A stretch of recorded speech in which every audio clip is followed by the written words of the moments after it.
Hello there, I'm Arthur Sleep, and here's the news. Be on the lookout for Wally in today's episode of Sean's World. There's a bit of a barrier between us and him, Wally, to actually find him. There's a bit of a wall there. And now this.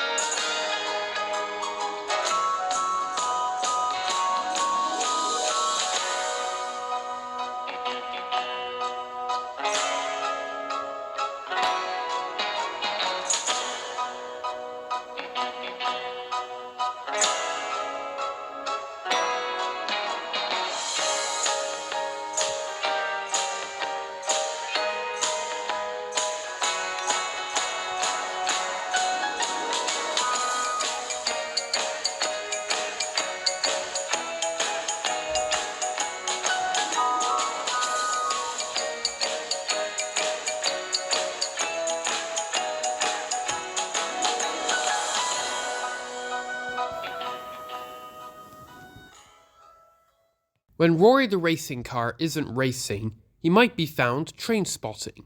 When he hears the trains of Sean's World pass by Silverhatch, he just can't help but watch them. He especially admires how fast Coco can go and wishes he could go as fast as her. One day, his chance came when Coco stopped at Silverhatch. "Hello, Rory. How are you today?" "Oh, hi, Coco. Don't mind me. I'm just watching the engines go by. How are you?" "That's nice. I'm doing well." "Do you like to race too?" Sometimes, yes. I have a day off in a week's time. Would you accept a race request?" "I accept." "Traintastic. See you next week." "See you then, Coco." As Coco sped off, Rory started thinking out loud. "How am I going to win against Coco? She's so fast, even for a train, and I'm just a race car.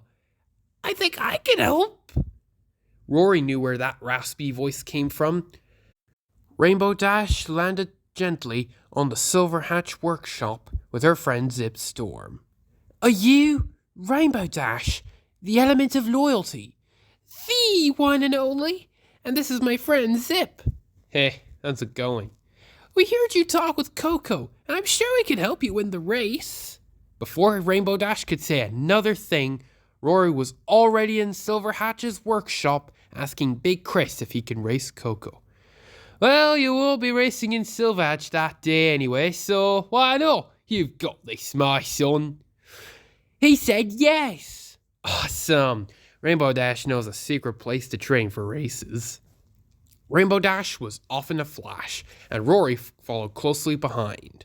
When they arrived, Zip and Rainbow Dash went through a few things they learned in regards to racing.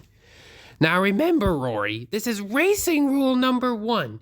Never let a competitive spirit get in the way of a friendship.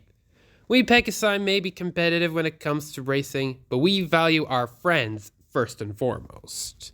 "Okay, I understand you." The training then began. Rory learned all kinds of new tricks, like how when he sees a bend, he should start turning at the soonest possible moment, or how to keep his eyes on the road ahead in case of obstacles. In a week's time, Rory and Coco lined up, and they were ready to race.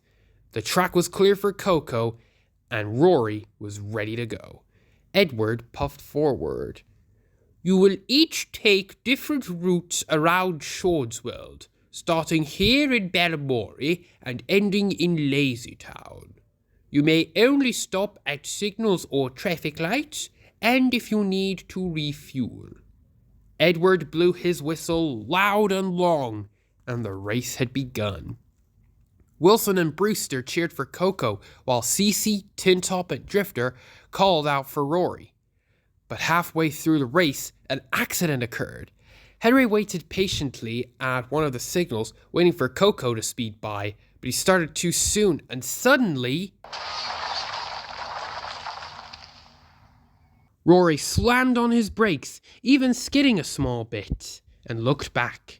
A hidden camera caught the crash, and when Big Chris saw it, he winced. "Ooh, that's gonna hurt that. Oh, I felt that." Rory was now in a sticky situation. He wanted to help Coco, but he also wanted to win. He was just about to take the opportunity to win when he suddenly remembered what Rainbow Dash had said earlier. Never let a competitive spirit get in the way of a friendship. Rory raced over to Big Chris, who was on standby. Big Chris! Coco ran into Henry and needs help. Right you are, Rory. I'll phone for Rocky. Meanwhile, at the search and rescue facility, the call came loud and clear. Coco has run onto Henry, and both are on their sides, unable to get up. Butch, go over and help Coco. Rocky, you'll need to head to the site and help Henry. Roger that, Harold. Let's go, Murdoch. Rocky was coupled up to Murdoch, and the two headed to the crash site. Meanwhile, Big Chris was also thinking about helping. Butch can't lift Coco on his own. He might need... Plugger! He called. Plugger emerged, and Big Chris explained everything. Let's fix this race. Plugger's on the case, replied Plugger. When Coco and Henry were back on track, the race continued. At the finish line, Sporticus looked through his telescope, seeing Coco and Rory were neck and neck as they head for the final straight. And Coco just about won. Wilson and Brewster jumped for joy, literally, and all of Rory's friends congratulated him for his kind actions. Rory beamed proudly. He was glad Coco won the race, but he also knew that by putting his friends first, as Rainbow Dash and Zip told him, he felt like the true winner.